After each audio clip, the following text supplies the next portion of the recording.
What's up, disc golfers? Joe here with Joe's Disc Golf, and I have got a bonus episode with you. For all of you audio people, I'm flailing my hands about like a wild, crazy person because I just watched the Las Vegas Challenge, and wow. Wow. Okay, if you have not seen it, this is your chance to tune out now. Go away. Listen to this podcast because I'm going to be dropping the spoilers like crazy, yo. We've got MPO, we got FPO.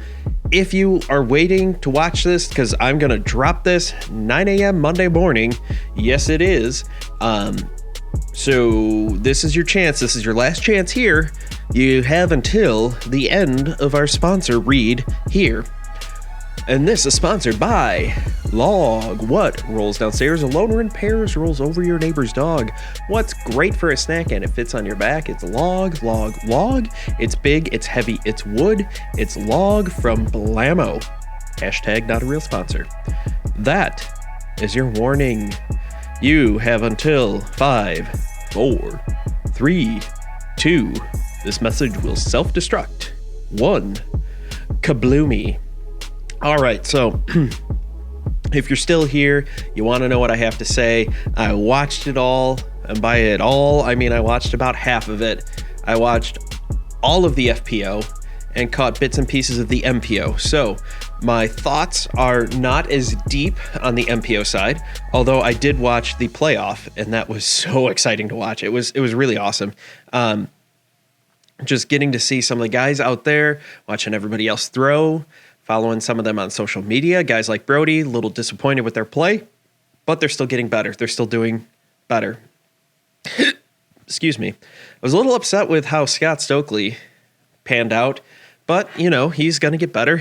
I liked his every day did a self-interview, basically. Just went through what he did well, what he could do better on, just how he wants to get better at the sport in general. And I think that's pretty cool. I think a few more pros should start doing that. You know, give it an hour or so after your round and then go do that. Go do a live stream either on Instagram, Twitch, YouTube, whatever. Go out and do a live stream and do something like that. Talk about your round. You know, it's going to help you notice your own flaws, and it gets you a nice personal connection with the players out there. So that's pretty cool. I thought Ricky would have done better than he did, but as I alluded to in my article that I wrote up, my predictions, my Las Vegas Challenge predictions, which you can find on joesdiscgolf.com, along with write-ups of all the FPO rounds the day they happened. But with Ricky, he ended up finishing tied for 7th. I predicted him at 3rd, so he finished a little bit worse than I thought, but it was because of those couple things where he reached for disc and it turned just a little later than it did. The wind played with it more than it would have when he was throwing, a destroyer. I don't know, I'm just pulling a disc out of my head here. He threw it and it faded out a bit sooner than he would have thought. It was just a little bit off, and he looked good. It's just learning the whole new bag. This is his bag, baby. Yes, I'm watching Austin Powers International Man of Mystery. Just recently watched that. Good movie. You should go check it out. If you're old enough, that is. Nico Locastro did all right. He finished tied for 12th. He jumped up 10 places today. I thought Ezra Aderhold was going to take 2nd place. Turns out I was wrong by 10. But by far the most consistent player out there, in my opinion, just looking at his round ratings. Or his round scores. He shot a 53, a 53, a 52, a 52. You can't get more consistent than that. Across all those different courses, I think he's playing well. He just, not quite there yet. He's got to do a few more bicep curls, scare the discs a little bit more, and I think he'll be there. I think he's still going to be someone to watch out for. Luke Humphreys is not someone that I have really seen up towards the top, and this year, I mean, he must have been getting some free lessons there with the OTB skins, and he jumped up to a tie for 4th. He jumped up 6 spots along with Kevin Jones. And I thought he looked good. The little bits of clips that I saw here and there. I thought Calvin was going to take it down, but he did not play well enough. He had 3 very good rounds. Round 3 was not a very good round for Calvin. He shot a 48 round 1, a 51 round 2, a 57 round 3, and a 48 round 4. He takes, even a 52, he takes off 5 strokes, and he wins it by 2 instead of not losing, but taking third by 3 strokes. So, tomato, it's all right. But then we get to the excitement. Gannon, Buhr, and Drew Gibson played phenomenal. Drew Gibson did not play well in round 3, but he crushed it round 1, 2, and 4. Taking it to a playoff, taking it to 4 extra holes, the playoff. They went 4 extra holes to be able to decide the winner of Waco. And Gannon looked really good. That putt that he missed, he hit the band. He threw it just a little bit too high, got a little too excited. He's pretty upset afterwards, but the kid, he's 16. He played phenomenal. I wish I could play that good now. But he can do that at 16. He's going to be a terror. We're looking at the next Paul Macbeth if he keeps on this pace here. It's insane. Somebody posted on Twitter, I'm taking this from RJ at Half in the Bag because we just finished recording that. So RJ, if you're listening to this, thanks, buddy. He said that someone posted on Twitter like, what's the over-under? Are you taking the over-under on 12.5 world titles with Gannon Buhr? Now, I don't think anybody is going to do that again. Ken Climo did it, but I don't think anybody's going to do it again. The field's just too deep now. Ken Climo is very good, still very good. The field just wasn't as deep when he was playing. And now that, you can make a living off of it. I mean, you could play at 16 and you can make a living off of this. So that looked pretty good there. And Drew Gibson looked awesome today as well. And the fact that after Drew won, he had a lot of kind words to say, and he's very impressed with how Gannon played. And as a fun little fact here, Gannon Buhr only took 2 bogeys the entire 4 rounds plus the playoff. Hole 7 and hole 16, round 1. And that was it. Where Drew Gibson, clean card in second round, double on third round. He had a double and 2 bogeys in the first round, fourth round, clean. Playoff, obviously clean. It looked really good. It was really exciting to watch. I highly recommend that when the Jomez comes out on this, you watch it. Even if you saw this live, I can't wait to go back and watch it.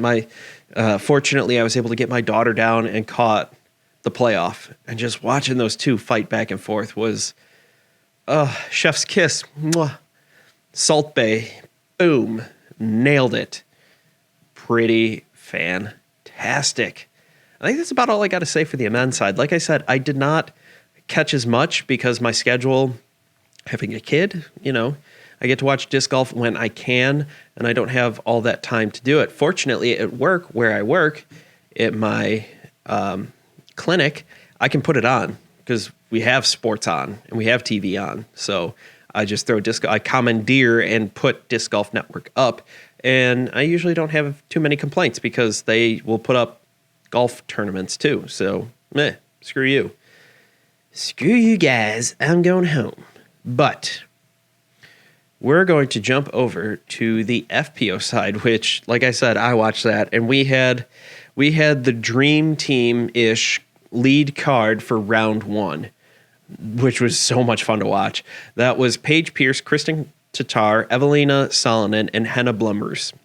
Now, unfortunately, Henna did not play very well. I thought she would still be top 5-ish, maybe top 10 at worst, and I was wrong. She ended up missing the cut after round 3. She did not play very well at all, where Kristen and Evelina both looked a little bit off on round 1. They both shot all right. Kristen Tatar shooting 6 down on round 1. Evelina Salonen 5 down after round 1, which was good enough to keep Kristen on the lead card, but have Evelina on the chase card. Unfortunately, round 2, we had Catrina Allen, Paige Pierce, Kristen Tatar, and Natalie Ryan. Natalie Ryan ended up pulling her hamstring halfway through, ended up finishing even on the day, excuse me. She ended up finishing round 2, not shooting very well. She ended up even on the tournament, I believe it was, and ended up going and taking a DNF on that.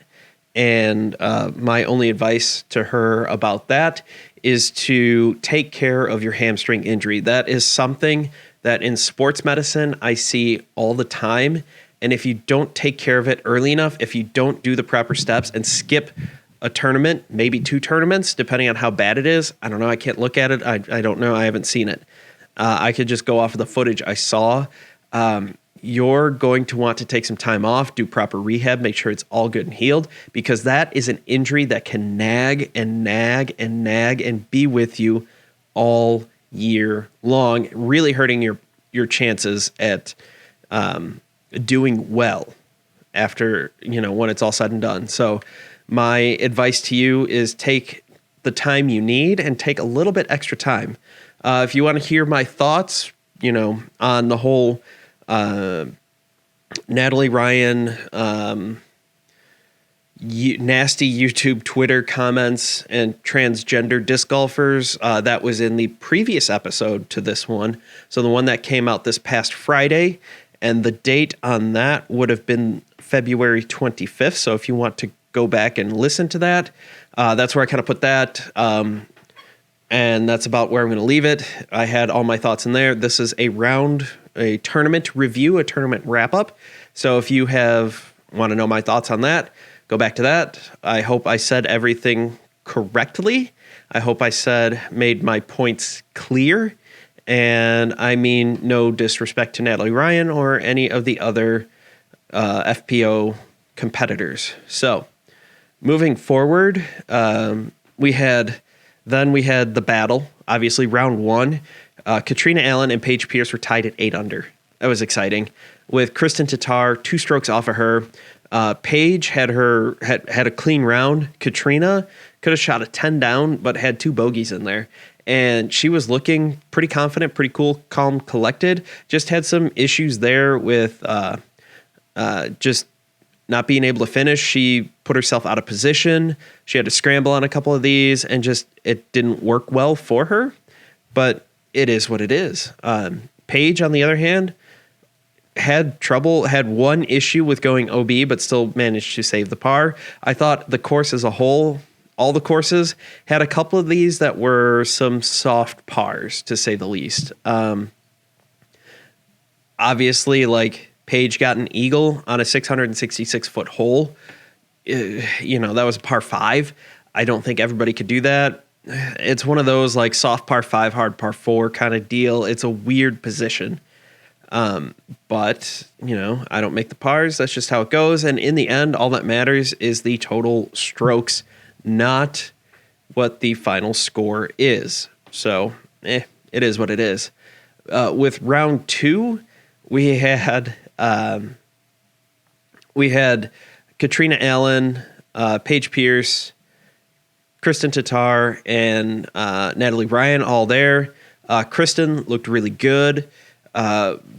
Knocking in some putts. She had a little bit of an issue there with going OB and just struggling on a few of the holes there. And just, she was just off a little bit, but what saved her was her circle 1 putting at 70%.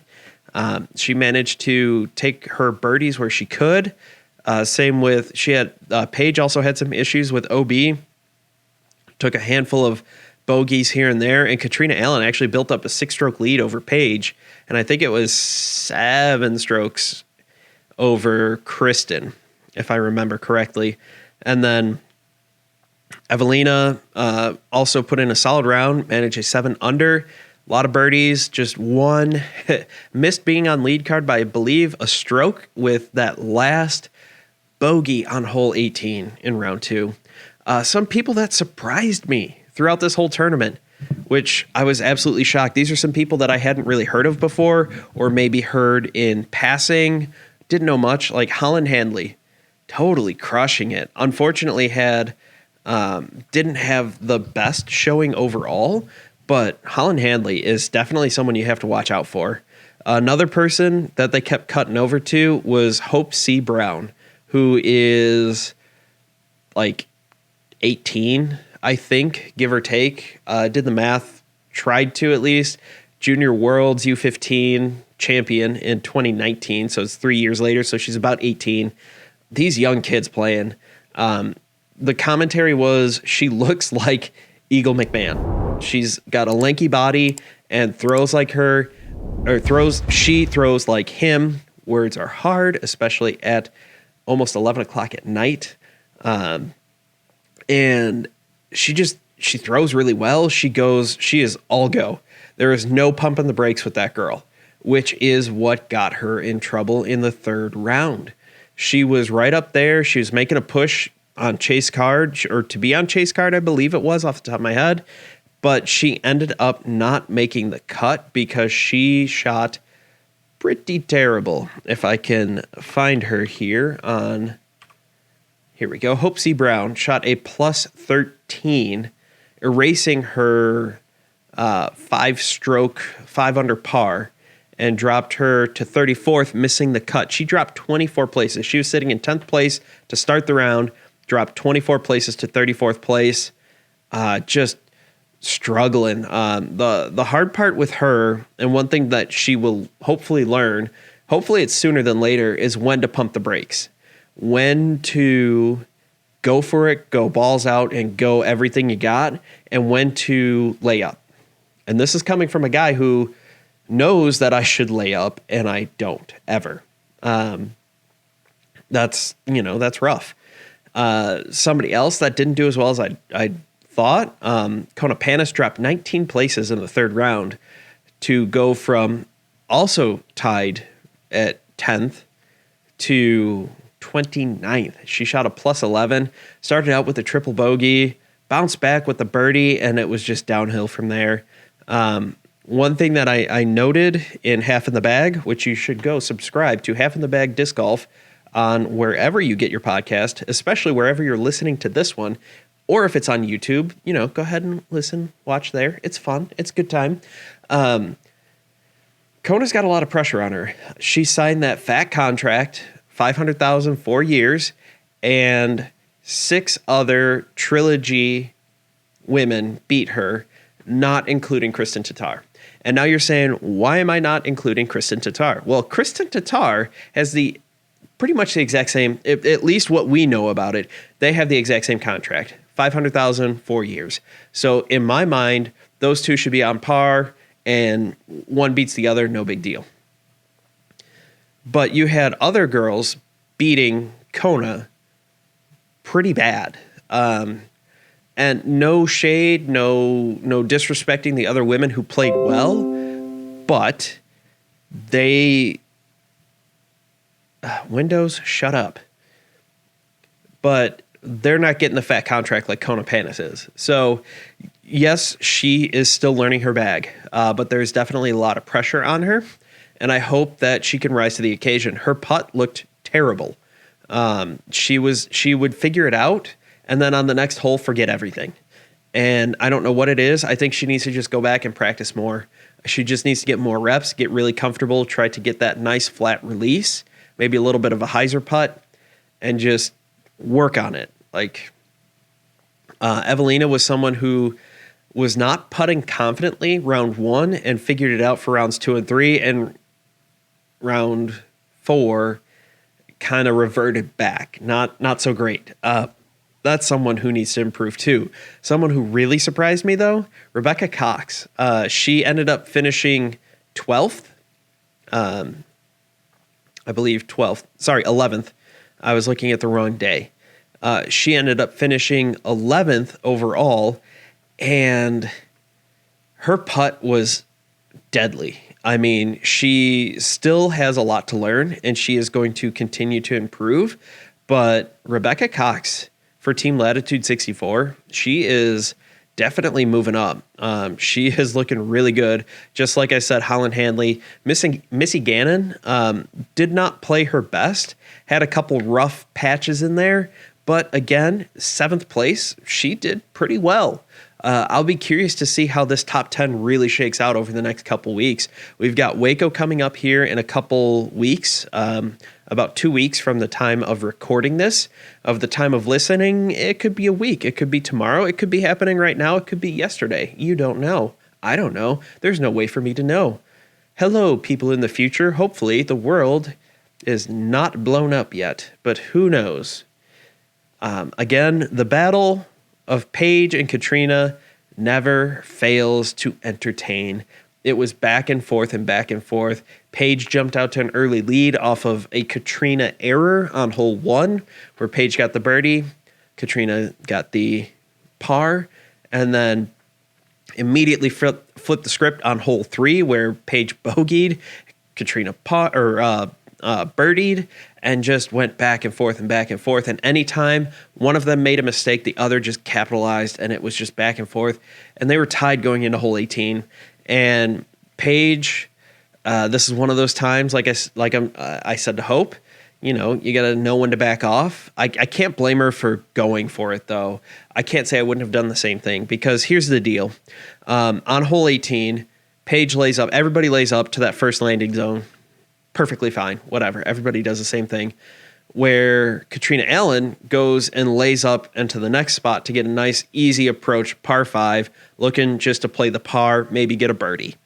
Where Paige is trying to get aggressive and really throw it out there, try to give herself maybe a circle 2 look for the eagle, and knot it up, go to a playoff. You never know. But she kind of misjudged it. The shot trickled into the water. She goes OB, she takes her stroke, and Bob's your uncle. She takes a 5. She takes a par on that one to Catrina's birdie. But Catrina really, going first, was able to make Paige make the decision to either go for it or lay up. And, hindsight's 20/20, and you can't say oh, well, she should have just laid up, where you go the other way around and suddenly Catrina lays up, Paige makes the throw, and now she's got a long circle 2 look. And Catrina knows, hey, I might have to throw this in, just to be competitive here. And then you're going, all right, what's going to happen? Because Paige can make those long putts. You never know. And from the way that hole is set up, there isn't too much risk for running that a long circle 2 look. So, there is some OB behind it, but where Paige would have ended up, it wouldn't have been too big of a factor, and the misses would have most likely trickled and stopped, but you never know. It was really exciting to see, really exciting to watch. Again, I highly recommend you go back and you watch the Jomez of the MPO, and you watch the GK Pro of the FPO, and they both do great stuff. It's awesome. And I think that about does it for this show here. So don't forget to like, subscribe, share, rate the podcast, review the podcast. It helps other people find this podcast. Like and subscribe, comment down below on YouTube. Let me know. Find me on Twitter, Instagram, Facebook. Let me know what you think of these round recaps that I'm doing. I did write-ups right after the round. I'd love to do them for the MPO as well. I just need to be able to have the time to watch the MPO round, because I don't want to talk or write about something that I don't know as much about. And that's the last thing I want to do.